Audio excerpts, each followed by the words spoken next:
Nang mga araw ni Amrafel, hari ng Shinar, ni Aryok na hari ng Elasar, ni Kedorlaomer na hari ng Elam, at ni Tidal na hari ng mga Goyim. Ang mga ito ay nakipagdigma laban kay Bera na hari ng Sodoma, kay Birsha na hari ng Gomora, kay Shinab na hari ng Adma, kay Shemeber na hari ng Zeboyim, at ng hari sa Bela na si Zoar. Silang lahat ay nagsama-sama sa libis ng Sidim na siyang dagat na patay. 12 taon silang naglingkod kay Kedorlaomer at sa ika-13 taon ay naghimagsik. Sa ika-14 na taon ay dumating si Kedorlaomer at ang mga haring kasama niya at nilupig ang mga Rephaim sa Astarot Karnaim, ang mga Zuzita sa Ham, ang mga Emita sa Savkiriataim, at ang mga Horyo sa kanilang kabundukan ng Ser hanggang El Paran na nasa tabi ng ilang. Pagkatapos, sila'y bumalik at tumungo sa Enmispat, na siyang Kadesh, at kanilang nilupig ang buong lupain ng mga Amalekita at pati ng mga Amoryo na nakatira sa Hazazon Tamar. At lumabas ang mga hari ng Sodoma, Gomora, Adma, Zeboyim, Bela na si Zoar, at sila'y sumama sa pakikidigma sa libis ng Sidim. Laban kay Kedorlaomer na hari ng Elam, kay Tidal na hari ng mga Goyim, kay Amrafel na hari ng Shinar, at kay Aryok na hari ng Elasar, 4 na hari laban sa 5.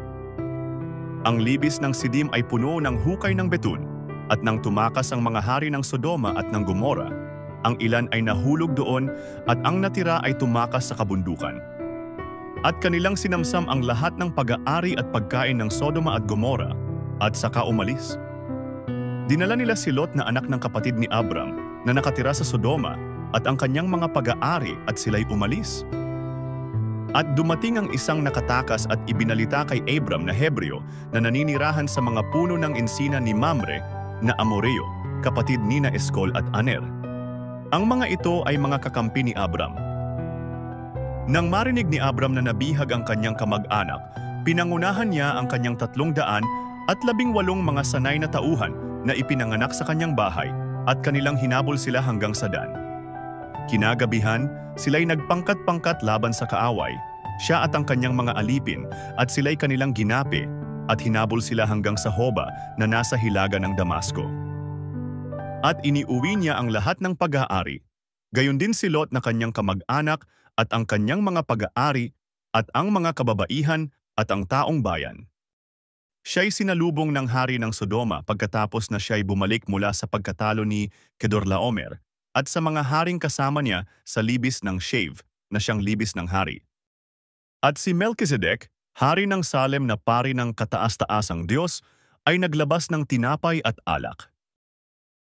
Siya'y kanyang binasbasan na sinabi, "Pagpalain si Abram ng kataas-taasang Diyos, na lumikha ng langit at ng lupa, at purihin ang kataas-taasang Diyos na nagbigay ng iyong mga kaaway sa iyong kamay." At binigyan siya ni Abram ng 10 bahagi ng lahat. Sinabi ng hari ng Sodoma kay Abram, "Ibigay mo sa akin ang mga tao at kunin mo ang mga ari-arian para sa iyong sarili."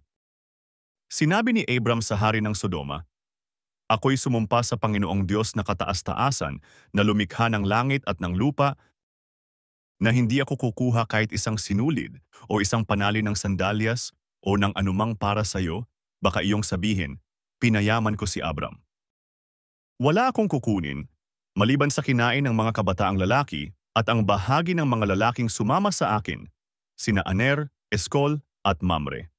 Ibigay mo sa kanila ang kanilang bahagi